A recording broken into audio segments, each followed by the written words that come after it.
Hello बच्चों, कैसे हैं आप सभी। आप सबका स्वागत है लर्न विथ रूबी खान के साथ। और मैं आप लोगों के लिए हिस्ट्री का चैप्टर 3 लेकर आई हूँ, जो बंधुत्व जाति तथा वर्ग है, जिसमें आरंभिक समाज 600 ईसा पूर्व से 600 ईस्वी तक है। इसमें मोस्ट इम्पॉर्टेंट है महाभारत। तो महाभारत आखिर महाभारत का क्या सच था। तो महाभारत की सच को जानना जरूरी है, जो एग्जाम से ओरिएंटेड है। तो पहले हम जानेंगे महाभारत के रचयिता कौन थे। तो महाभारत के रचयिता महर्षि वेद व्यास थे। सेकंड है राजा शांतनु से हम इसकी शुरुआत करते हैं। ठीक है। राजा इनके पिता का नाम, राजा शांतनु से शुरुआत करते हैं। इनके पिता का नाम जो था वो प्रतीप था। इनके पिता के 3 पुत्र थे, जिसका नाम था देवापी, बहिक और शांतनु। तो देवापी ने मतलब जो बड़े पुत्र थे, उन्होंने राजगद्दी नहीं संभाली, राजगद्दी संभालने से इनकार कर दिया। दूसरे जो थे वो दूसरा रास्ता अपना लिए और बचे शांतनु। तो शांतनु जो थे उनको हस्तिनापुर के राजा बने। कहाँ के राजा बने? हस्तिनापुर के राजा बने शांतनु। उन्होंने गंगा से विवाह किया। ठीक है। बाद में सत्यवती से विवाह किया, यानी कि 2 शादी इन्होंने की। एक एक पहली पत्नी का नाम गंगा, दूसरी पत्नी का नाम सत्यवती थी। शांतनु और गंगा से एक पुत्र की प्राप्ति हुई, जिसे भीष्म पुत्र कहते हैं। भीष्म पुत्र यानी कि देवव्रत का जन्म हुआ। तो इसमें एक कंडीशन है। इसकी एक इंटरेस्टिंग मतलब स्टोरी है। जब शांतनु सत्यवती से विवाह करना चाहते थे, तो इनके पिता के पास ये मतलब प्रस्ताव लेकर गए। और जब शादी का विवाह का प्रस्ताव लेकर गए, तो इनके पिता ने एक शर्त रख दी उनके सामने में कि मैं अपनी पुत्री का विवाह तुमसे तभी करूँगा जब तुम सिंहासन पर सत्यवती के पुत्र को राजा बनाओगे। तो ये बात देवव्रत को, मतलब जो पहले पुत्र थे, उनको बहुत बुरा लगा कि मैं बड़ा पुत्र होकर सिंहासन न संभाल कर ये दूसरा शादी के लिए प्रस्ताव रख रहे हैं और उसमें एक मांग भी रख रहे हैं। तो इन्होंने देवव्रत ने मतलब एक मतलब बहुत बड़ा प्रतिज्ञा ले लिया था, मतलब कठोर वचन। उसमें कहा था कि मैं कभी भी, आज के बाद कभी भी राजा नहीं बनूंगा, मैं जीवन भर विवाह नहीं करूंगा और मैं आजीवन ब्रह्मचारी रहूंगा। इतनी कठोर प्रतिज्ञा लेने के कारण उनका नाम क्या पड़ गया? भीष्म पड़ गया। ठीक है। दूसरी पत्नी थी शांतनु की सत्यवती।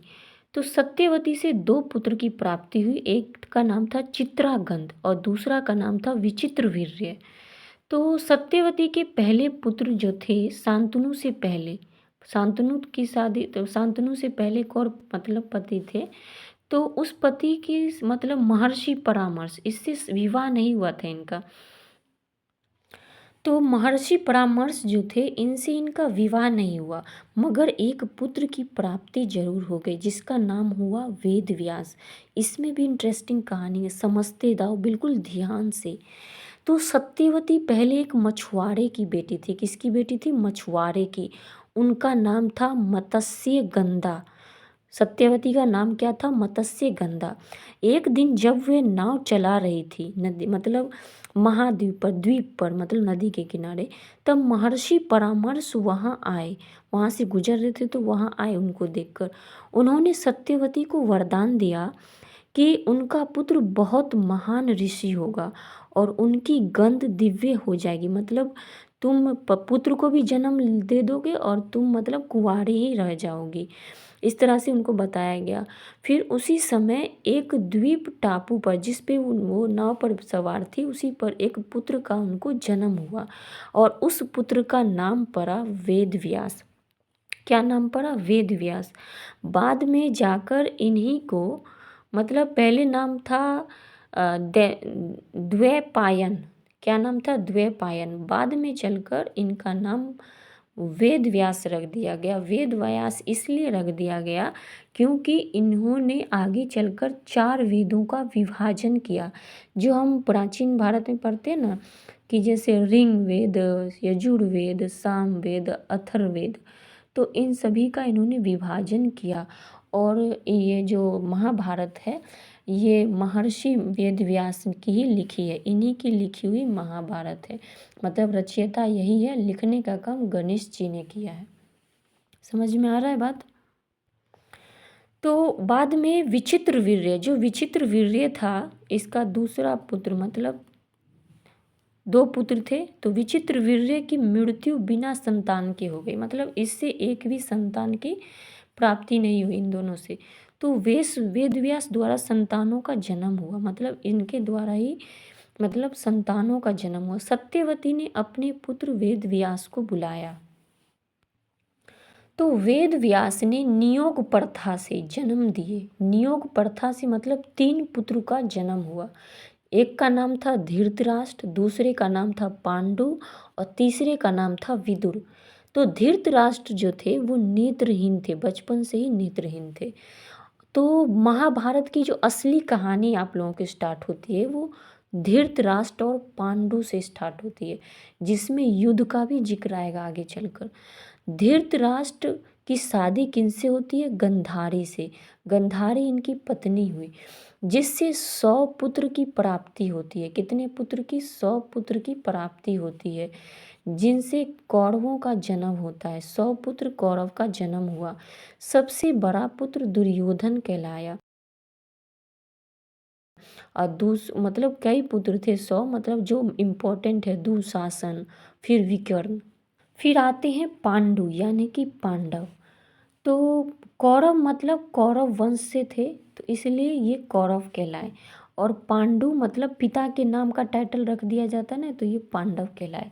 तो पांडु और कुंती, पांडु की 2 पत्नी थी, एक का नाम था कुंती, एक का नाम था माद्री, दोनों पत्नियां थी।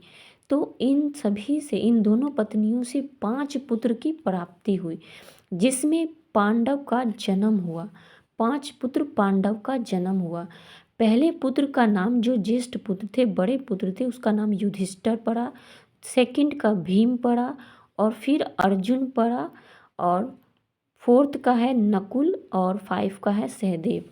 तो ये जो 3 पुत्र आप देख रहे हैं, बड़े पुत्र मझले और सझले, ये 3 पुत्र जो है युधिष्ठिर, भीम और अर्जुन, ये माता कुंती से जन्म है।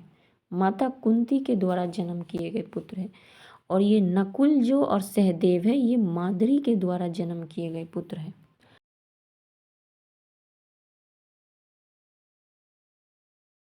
तो इसकी भी एक कहानी है, मैं आपको समझाती चलती हूँ। कहानी लिखना तो पॉसिबल नहीं है, मैं आपको इसी तरह समझा दे रही हूँ। तो जैसे धृतराष्ट्र ये नेत्रहीन थे। तो जब ये नेत्रहीन थे तो इनके जो अनुज थे पांडु, पांडु थे, तो वो हस्तिनापुर, मतलब मेन झगड़ा जो है हस्तिनापुर को लेकर ही हुआ। तो हस्तिनापुर के सिंहासन पर आसीन किनको कर दिया गया? पांडु को कर दिया गया। तो जब पांडु की असमय, मतलब कुछ दिन, मतलब वो अपना जब राजपाट संभालने के बाद उनकी मृत्यु हो गई, तब राजपाट संभालने किसे दिया गया? धृतराष्ट्र को। जब धृतराष्ट्र को राजपाट संभालने दिया गया, उसके बाद राजा बन गए ये। क्योंकि सभी राजकुमार जो थे वो अल्पवयस्क थे, मतलब छोटे थे, उम्र उनकी कम थी, वो राजा नहीं बन सकते थे। जैसे जैसे मतलब राजकुमार बड़े हुए, फिर हस्तिनापुर के नागरिक पांडवों के प्रति अपनी रुचि व्यक्त करने लगे। मतलब पांडवों के प्रति उनका इतना लोगों का लगाव हो गया कि वो चाहते थे कि पांडव ही हस्तिनापुर की राज सत्ता को संभाले।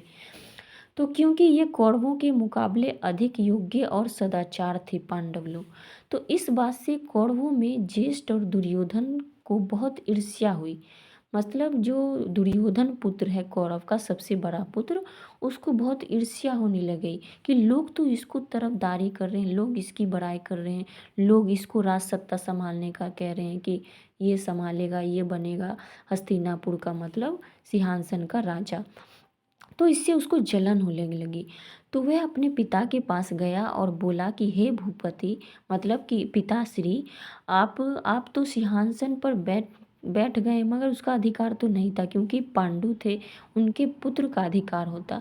हालांकि ये आपको राजगद्दी प्राप्त हो गई, और यदि पांडव और पांडु से ये विरासत प्राप्त करते हैं, तो उनके बाद जो उनके पुत्र होंगे, पौत्र होंगे, यानी कि परपोते भी होंगे, इस संपत्ति के अधिकार हो जाएंगे, और हम तथा हमारे पुत्र इस राज्य के उत्तराधिकारी से बेदखल होकर संसार में क्षुद्र समझे जाएंगे। तो मेन यही कहानी है। तो फिर इसी को मतलब राजगद्दी से हटाने के लिए ये मतलब जो धृतराष्ट्र के दुर्योधन पुत्र है ना, ये उनसे ईर्ष्या करने लगते हैं और ये इतना भारी ईर्ष्या करने लगते, इतना जलन द्वेष इनके मन में होता है कि फिर ये युद्ध करने के लिए सोचते हैं, किसी तरह सोचते हैं कि मैं जो पांडु के जो पुत्र हैं उनको बर्बाद कर दूंगा, उनको राज सत्ता से समाप्त कर दूंगा। अगला टॉपिक की बात करते हैं, बचपन और उनका शिक्षा।